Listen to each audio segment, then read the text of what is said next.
People के पेड़ के नीचे हम लक्ष्मी जी के साथ शनिवार के दिन आपसे मिलने के लिए आए हैं। शनिवार के दिन जो पीपल के वृक्ष के नीचे दिया लगाएगा उसके घर में कभी संपदा की कमी नहीं होगी।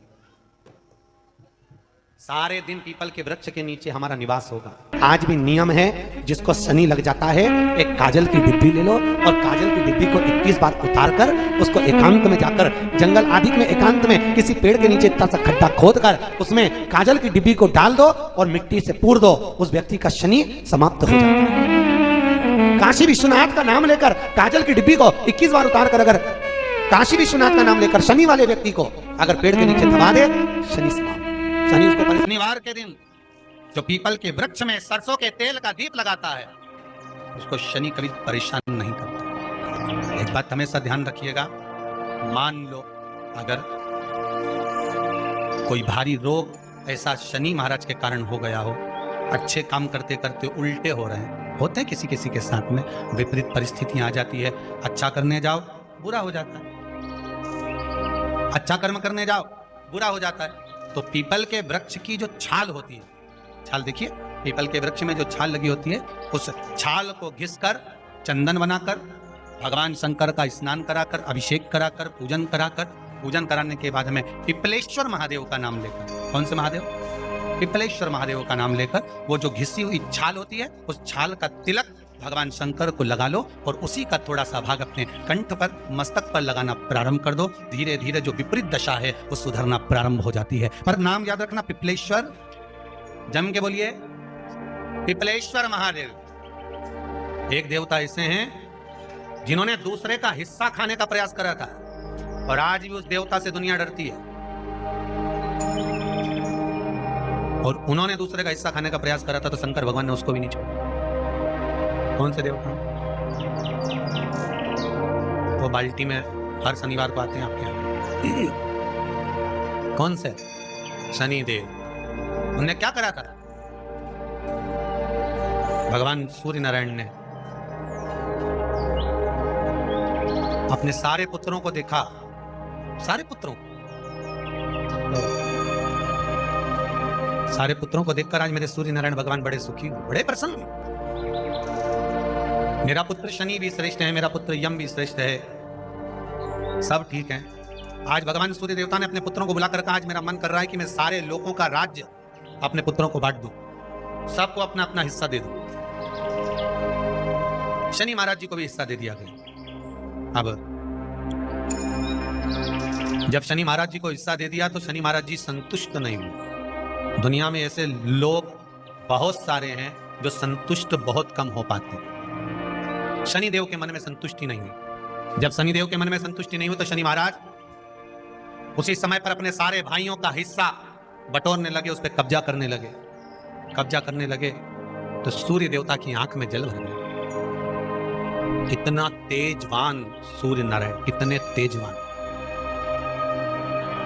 कितना तेज भगवान सूर्य के पास में था। पर शनि महाराज को देखकर आज रो रहे हैं। शनि महाराज ने अपने भाइयों के इस हिस्से पर क्या कर लिया? सूर्य नारायण भगवान की आंखों में जल भर गया कि मेरा पुत्र ऐसा कर रहा है। शनि को बुलाया सूर्य नारायण भगवान ने, समझाया और नहीं माना। किसी किसी की नियत होती है कि इसको इतना कैसे दे दिया, अम्मा ने इसको इतना कैसे दे दिया, पिताजी ने इसको इतना कैसे दे दिया, मैं तो कब्जा करूंगा, दुकान नहीं छोड़ूं, घर नहीं छोड़ूं, ये नहीं छोड़ूं, वो नहीं छोड़ूं, मत छोड़, एक दिन संसार छोड़कर जाना पड़ेगा। तब कहीं जमीन जायदाद छाती पे बांध के ले जाएगा। नहीं माने तो सूर्य देवता ने अपने गणों को भेज दिया, जाओ जरा शनि महाराज को जरा हटाओ वहां से। शनि महाराज को गुस्सा आया और शनि महाराज ने उन सारे गणों को नष्ट कर दिया। सूर्य नारायण रो रहे हैं। भगवान शंकर की पंचायत में सूर्य देव भी हैं, मतलब शंकर भगवान के मित्रों की गणना में सूर्य आते हैं। भगवान विष्णु, सूर्य नारायण, शंकर भगवान, माँ दुर्गा, गणेश जी, ये पंचायत है ना शंकर की, शिव पंचायत। शिव परिवार में कार्तिकेय, गणेश जी, पार्वती जी, शंकर जी, नंदी, ये शिव परिवार। पंचायत में सूर्य देवता। सूर्य नारायण को रोता हुआ देखकर भगवान शंकर को बड़ा दुख हुआ। शिव जी ने पूछ लिया, क्या बात है, आप रो रहे हो? नारायण क्या हो गया? मेरा बेटा मानने को तैयार नहीं है, आप चिंता मत करो, अभी देखता हूं मैं जाकर। और भगवान शंकर ने जाकर तुरंत सूर्य नारायण भगवान के कहने पर शनिदेव को जाकर समझाया। इतने में तो शनिदेव आग बबूला हो गए। आग बबूला होकर शनिदेव ने कहा, ए शिव, आप मुझे जानते नहीं हो? शंकर भगवान ने कहा, क्या जानना है ये बताओ, क्या जानना है ये बताओ। शनिदेव कहते हैं आप मेरी दृष्टि को नहीं जानते। शंकर भगवान ने कहा तू भी नहीं जानता कि तेरी दृष्टि खराब कैसे हुई। तेरी दृष्टि को श्राप किसका लगा है तुझे नहीं मालूम क्या? शंकर भगवान ने जब समझाना चालू करा कि देख शनिदेव, तुम तो कह रहे हो, तुम तो बोल रहे हो कि मेरी दृष्टि नहीं जानते। हम जानते हैं आपकी दृष्टि, मना नहीं है, जाना, पर आप नहीं जानते क्या? शिव जी जानते हैं। शिव जी ने कहा मैं सब जानता हूं। आपका विवाह करा सूर्य देवता ने, आपकी पत्नी घर में आ गई, आप अपनी पत्नी को देखते तक नहीं थे, इसलिए आपकी धर्म पत्नी ने आपको श्राप दिया कि जिस पति ने मुझ पर दृष्टि नहीं डाली, मेरे वो पति की दृष्टि कुदृष्टि हो जाए, जिस पे डालेगा वो बर्बाद हो जाए। शनि महाराज ने कहा आप मेरी पत्नी की याद मत दिलाओ। शंकर भगवान बोले ए शनि, फिर समझा रहा हूं, हिस्सा छोड़ेगा कि नहीं छोड़ेगा? शनि बोले नहीं छोड़ूंगा। शंकर भगवान ने उठाया, पीपल के पेड़ के नीचे ले गए और पीपल के पेड़ के नीचे शनि महाराज को उल्टा लटका दिया। 19 साल तक शनि महाराज को पीपल के पेड़ के नीचे शंकर जी ने लटका के रखा। अब बोल, 19 वर्ष तक शनि महाराज पीपल के वृक्ष में पीपल की जड़ पर बंधे रहे, बोले ही नहीं सी, टंगे रहे। अब दूसरे का हिस्सा खाने वाले को जब शनि महाराज जैसे के लटका दिया भोलानाथ ने, तो तुम कहीं लगोगे लाइन में? मेरा विचार तो करो। 19 वर्ष तक शनि महाराज लटके रहे, तब 19 वर्ष नेत्र बंद कर कर शनि महाराज ने शंकर की आराधना करी कि दुनिया में कोई ऐसा नहीं जो मुझे उल्टा लटका दे, केवल एक यही है जिनने मुझे लटकाया है। तो 19 वर्ष तक तप करा तो शंकर जी प्रसन्न हो गए, धर्म को हटाकर पार्वती को लाए, साथ में आशीर्वाद दिया, शनि महाराज को खोला, वर मांगो तुम्हें क्या चाहिए, मांगो तुम्हें क्या चाहिए। शनि महाराज ने कहा मांगूंगा कुछ नहीं, आप कर दे दीजिए। शंकर जी ने कहा मैं तुम्हें दंड अधिकारी बनाता हूं कि आप अच्छे और बुरे का दंड दोगे, आप अधिकारी बनकर बैठोगे, मेरा आशीर्वाद तुम्हारे साथ में। दंड अधिकारी भगवान शंकर का एक अवतार है पिपलाद अवतार। पिपलाद अवतार जब दधीचि ऋषि की अस्थियां चली गई, उनकी धर्मपत्नी सुवाच ने देखा मेरे पति को मार दिया गया, मेरे पति की अस्थियां ले गए राक्षसों का संहार करने के लिए, उनकी अस्थियां लेकर चले गए, मेरा पति चले गया। सुवाच गर्भ से थी, मरना चाहती थी, प्राण छोड़ना चाहती। शिव जी ने देखा ये तो अग्नि के ऊपर चढ़कर अपनी देह त्याग रही। शंकर भगवान ने आकर कहा रुक जा सुवाच, रुको, तुम्हारे गर्भ में बच्चा है, तुम्हारे गर्भ में बच्चा है, वो बच्चा मर जाएगा। अब इस बच्चे को जन्म देकर भी क्या करूं? नहीं पिता, तुम्हारे गर्भ में जो बच्चा है वो महाज्ञानी है, तुमने मुझसे प्रसाद के रूप में मांगा था, कहा था शिव जैसा पुत्र होना चाहिए, तो क्या तुम शंकर को नष्ट कर दोगे? मैं शंकर को जन्म दूंगी। सुवाच ने 2 पत्थर उठाए, अपने गर्भ पर मारना प्रारंभ करा, गर्भ पर मारा, बच्चे ने जन्म लिया। बच्चा 7 महीने का था, उस बच्चे को उठाकर पीपल के कोटर में रख दिया। पीपल की कोटर, एक गिलहरी पीपल के फल को लेकर आती थी, पिपलाद के मुंह में देती थी। शिव का है, इसलिए शंकर का नाम ही पिपलेश्वर महा। शिव का एक अवतार पिपलाद के रूप में हुआ है। तुम क्यों चिंता करती हो? तुम चिंता मत करो, तुम्हारा पुत्र जन्म दो तुम। और दिया धन सुवाच ने, उसके बाद प्राणों को त्यागा। और उस पीपल के कोटर में अगर भरण पोषण करने वाला कोई था तो वह देवाधिदेव महादेव था। फिर निवेदन करेंगे, माता के गर्भ में बच्चा रहता है, उसका भरण पोषण करने वाला मेरा देवाधिदेव महादेव है। अगर जन्म उसने दिया है तो मृत्यु भी वो देगा। अगर तुमको कुछ ज्ञान दिया है तो अच्छी जगह पर भी वही पहुंचाएगा। आप जो अभिलाषा लेकर आते हैं, बच्चे कहते हैं हमारी नौकरी नहीं है, सर्विस नहीं है, हम इस कॉलेज में पढ़ना चाहते हैं, इस जगह जाना चाहते हैं, हम इस पद पर जाना चाहते हैं, बस इतना याद रखना, तुम्हारा भाग्य बुरा नहीं होता। कभी भी याद रखना, संसार में जिसको भगवान ने जन्म दिया उसकी किस्मत कभी बेकार नहीं हो सकती। अगर भगवान तुम्हारी किस्मत बेकार होती तो जानवर बनाकर पैदा करता, इंसान बनाकर नहीं। किस्मत अच्छी थी इसलिए इंसान बनकर पैदा, जानवर बनाकर पैदा नहीं करा। अगर तुम्हारी किस्मत अच्छी थी इसलिए मनुष्य बनकर पैदा हुए हो, इंसान बनकर पैदा हुए हो, मानव बनकर पैदा हुए हो। भगवान को दोष मत देना कि भगवान ने किस्मत बेकार दी है। भगवान ने किस्मत अच्छी बनाई है इसलिए तुझे मृत्यु लोक में जन्म दिया। भगवान ने भाग्य अच्छा बनाया इसलिए तुझे शिव महापुराण की कथा सुनने का मौका दिया।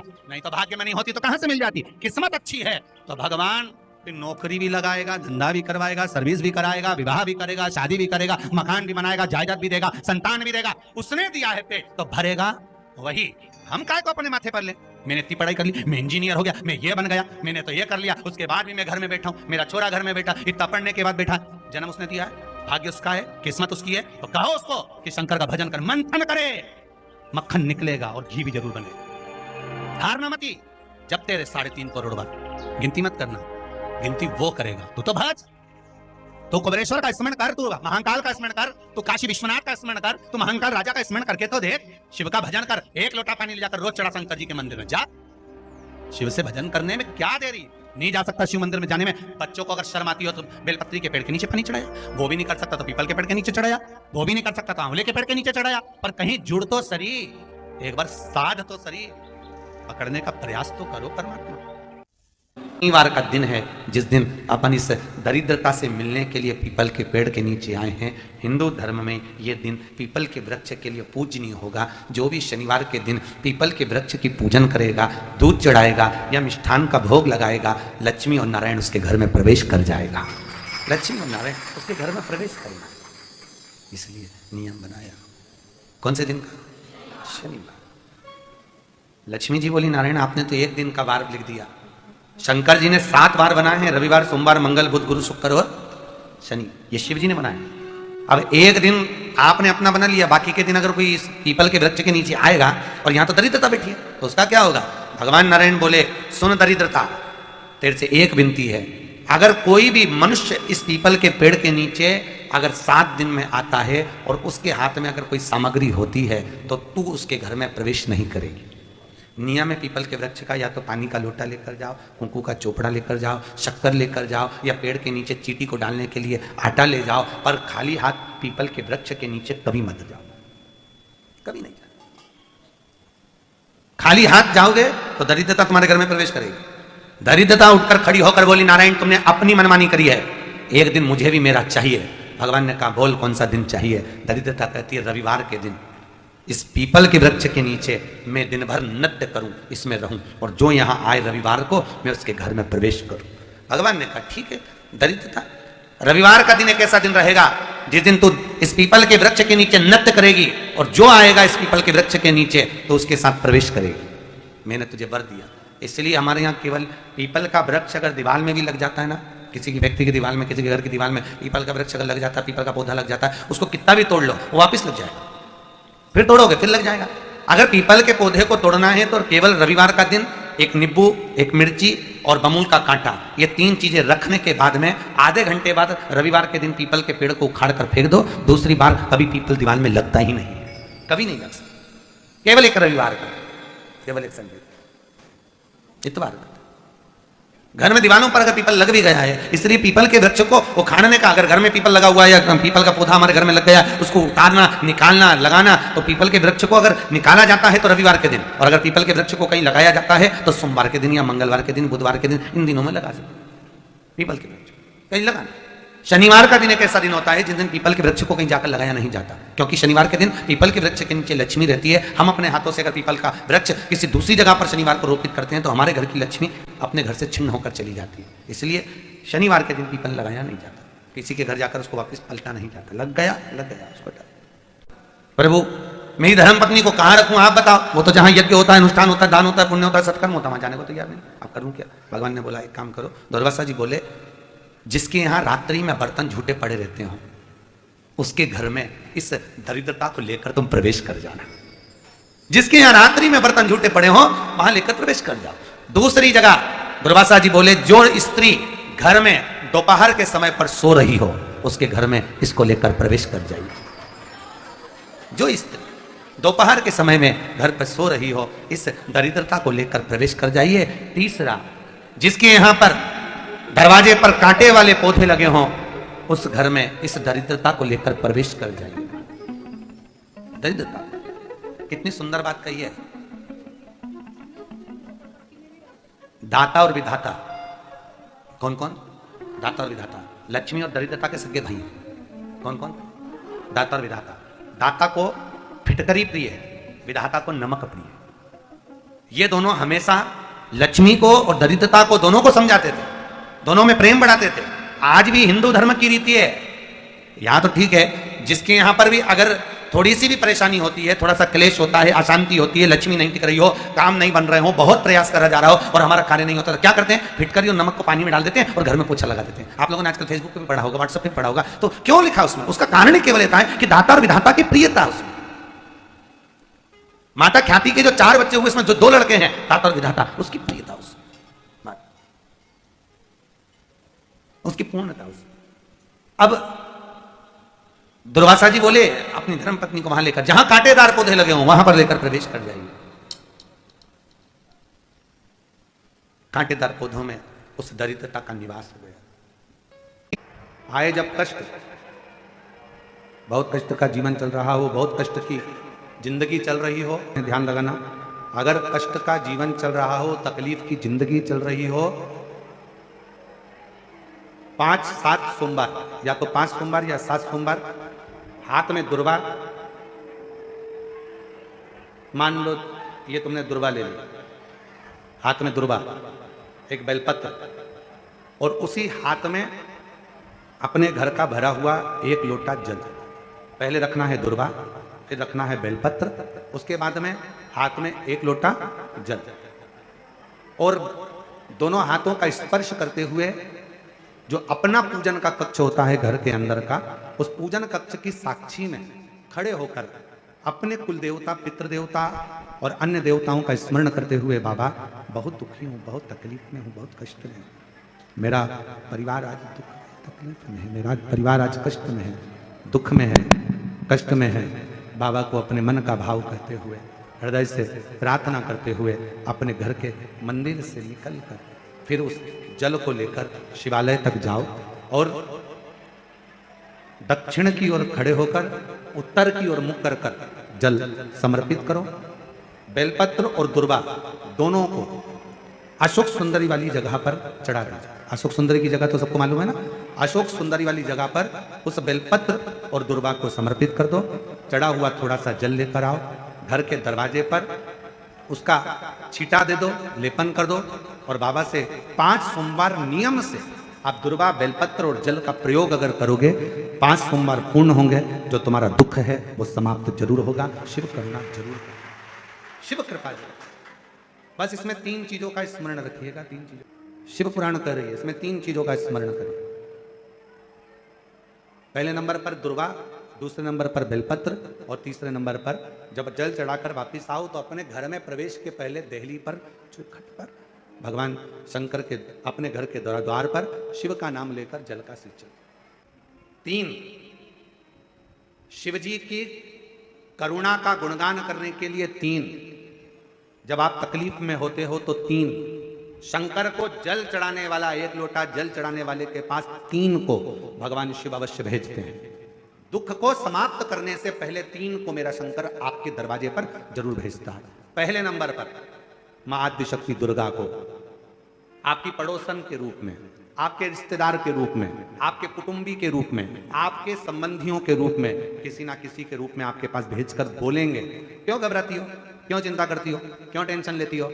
मैंने सुना है कथा में बाबा ने ये बताया था, एक काम कर, 1 बेलपत्र, 1 दुर्वा लेकर जा, बताएगी, आएगी, बैठेगी, सुंदर, उस दिन उसका चेहरा देखोगे आप तो आपको लगेगा ये मेरी पड़ोसन नहीं हो सकती। उसका चेहरा देखोगे तो आपको लगेगा ये मेरी देवरानी नहीं, ये मेरी जेठानी नहीं, ये मेरी ननंद नहीं, ये मेरा रिश्तेदार नहीं। आज इसका चेहरा कुछ और बोल रहा होगा। जब होगी तब कोई तुम्हारे कहेगा, धीरे से सामने नहीं आएगा तो सुंदर स्वरूप धारण कर कर स्वप्न में आकर कहेगा। ऐसा लगेगा कोई तुम्हें जगा कर कह रहा है कि तू घबराना मती, तू ये कर लेना, समझ। धीरे से सामने नहीं आएगा तो सुंदर स्वरूप धारण कर कर स्वप्न में आकर कहेगा। ऐसा लगेगा कोई तुम्हें जगा कर कह रहा है कि तू घबराना मती, तू ये कर लेना, समझ लेना, मेरे बाबा ने अपनी अर्धांगिनी पार्वती को तुम्हारे पास भेज दिया,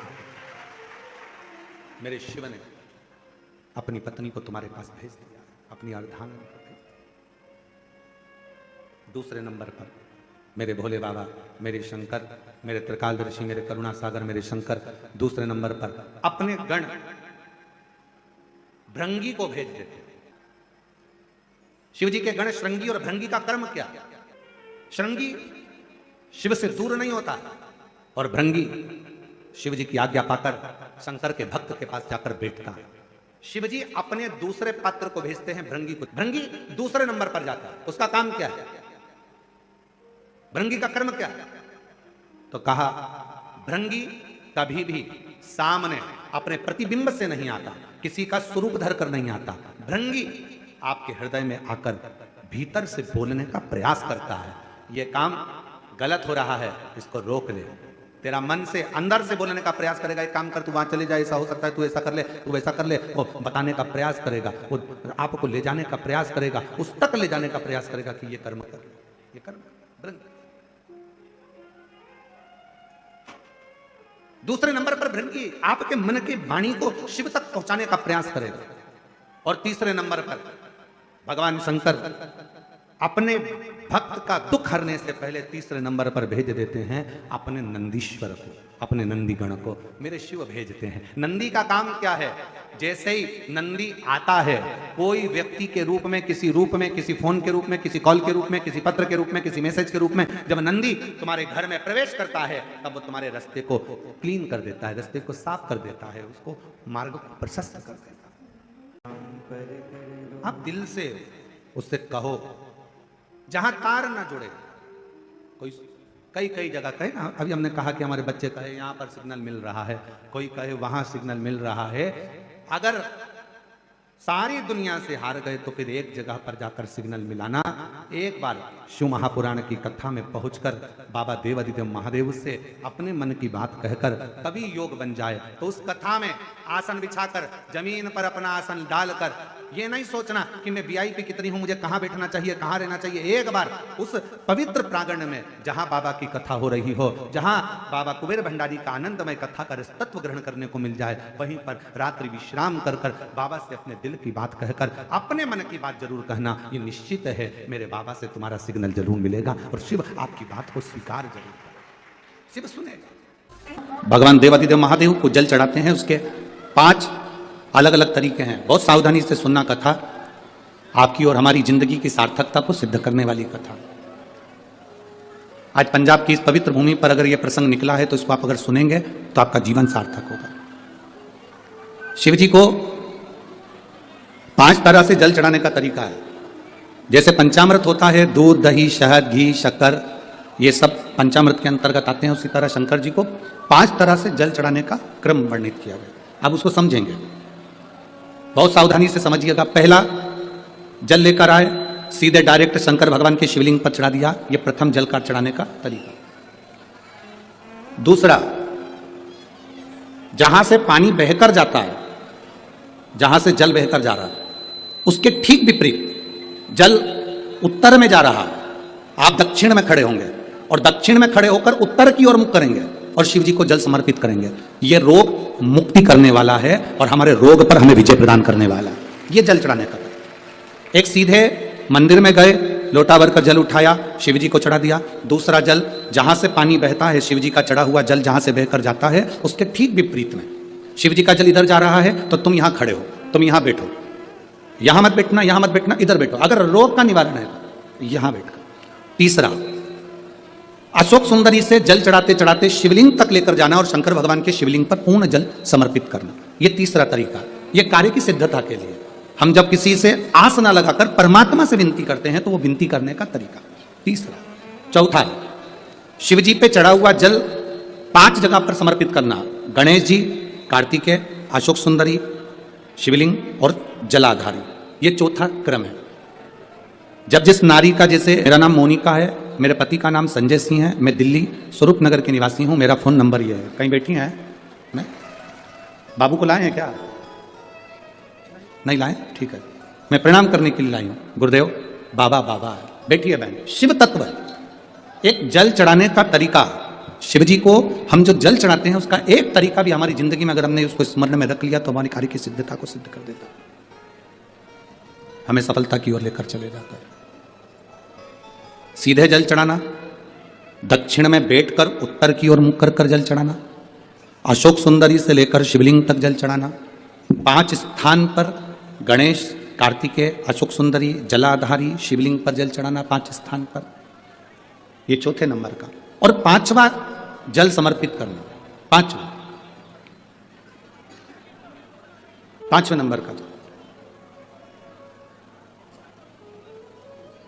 शिव जी को 5वें नंबर का जो जल आता है, जो जलाधारी है, ऊपर जिसमें पानी भरा रहता है और नीचे एक एक बूंद टपकता रहता है, जलाधारी में जल समर्पित कर कर उसी जल को बचाकर अशोक सुंदरी वाली जगह पर थोड़ा सा चढ़ाकर उसी में से जल शिवलिंग पर जब हम समर्पित करते हैं तो हम जिस कार्य के लिए जा रहे हैं वो कार्य सफल